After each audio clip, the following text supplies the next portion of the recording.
शेतकऱ्यांच्या संदर्भात देखील या ठिकाणी विषय आला की तुम्ही अनाउन्स केले, पैसे मिळाले नाहीत, पैसे दिले नाहीत। खरं म्हणजे आपल्याला कल्पना आहे की या ठिकाणी आपण 32,000 कोटीचं पॅकेज जे घोषित केलं होतं, या 32,000 कोटीच्या पॅकेजमध्ये त्या ठिकाणी 10,000 कोटी हे इन्फ्रास्ट्रक्चरचे होते, 2,000 कोटी आपण नरेगातनं देणार होतो आणि बाकी सगळी थेट मदत होती।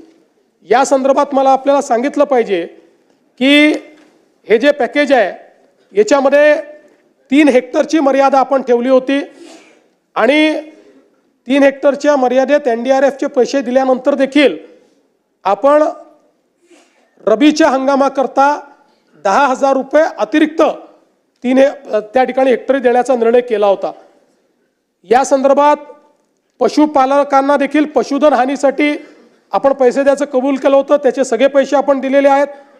नरेगाच्या अंतर्गत जे आपण म्हटलं होतं त्याची काम चालू आहेत, त्याच्याकरता पूर्ण पैसा आपल्याकडे उपलब्ध आहे। अतिवृष्टीमुळे ज्या बुजलेल्या सिंचन विहिरी होत्या त्याच्या कामाकरता 30,000च्या मर्यादेपर्यंत आपण जे पैसे द्यायचे होते, 27,000 विहिरींच्या दुरुस्तीकरता ते 80 कोटी रुपये आपण उपलब्ध करून दिलेले आहेत।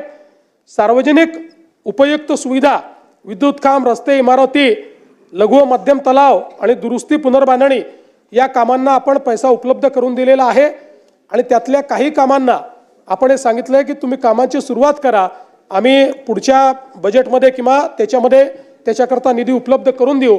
त्यामुळे तेही काम आपण झालंय आणि सगळ्यात महत्त्वाचं की जे आपण शेती पिकाच्या नुकसानाकरता, शेतजमिनीच्या नुकसानाकरता जे पैसे दिले होते आणि बी बियाणाकरता जे पैसे दिले होते त्या संदर्भात 2 GR आपण काढले होते।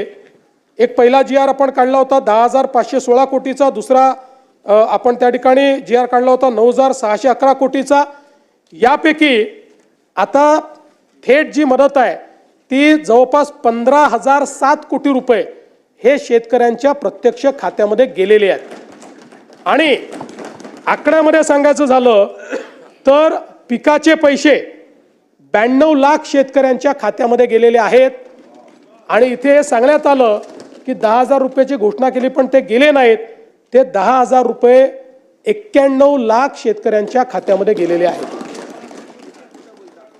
त्यामुळे या ठिकाणी ही जी काही मदत आपण केली होती त्या मदतीच्या अनुषंगाने निश्चितपणे आपण सगळी कारवाई जी आहे ती पूर्ण केली आहे।